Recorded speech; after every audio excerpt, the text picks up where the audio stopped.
Il y a un petit moment, j'ai assisté à une dispute tout à fait étonnante. Pour être à 100% honnête, ça ne mérite pas non plus une main courante.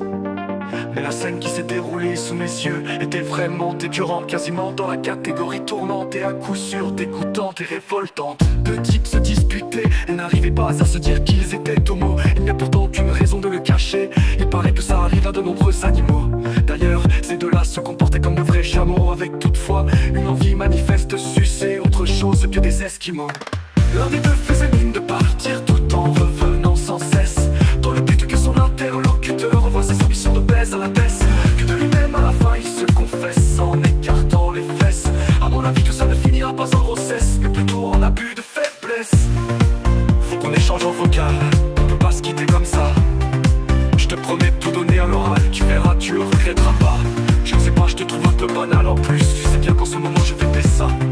Fais voir quand même ton trou de balle, ok, surtout ne bouge pas, je vais chercher un pot de Nutella. Et cette scène s'est répétée semaine après semaine. J'ai appris qu'ils avaient monté un club à la réputation plus que malsaine. C'est un endroit où ils cultivent sous serre et dans la joie la haine, et où tous les membres se battent pour pouvoir jouer avec la barre du capitaine. L'un des deux faisait mine de partir tout en revenant sans cesse, dans le but que son interlocuteur revoie ses ambitions de baise à la baisse, que de lui-même à la fin il se confesse en écartant les fesses. À mon avis tout ça ne finira pas en grossesse, mais plutôt en abus de faiblesse.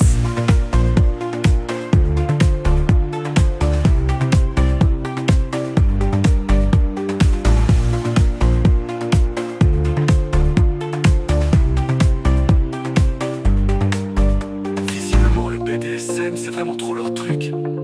Tous les ans ils organisent leur assemblée générale dans des bains turcs.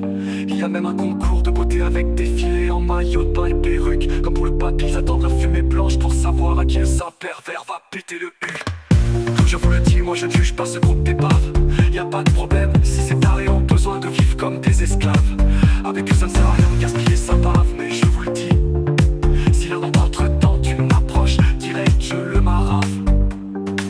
L'un des deux faisait mine de partir tout en revenant sans cesse, dans le but que son interlocuteur revoie ses ambitions de baisse à la baisse, que de lui-même à la fin il se confesse en écartant les fesses. À mon avis tout ça ne finira pas en grossesse, mais plutôt en abus de faiblesse.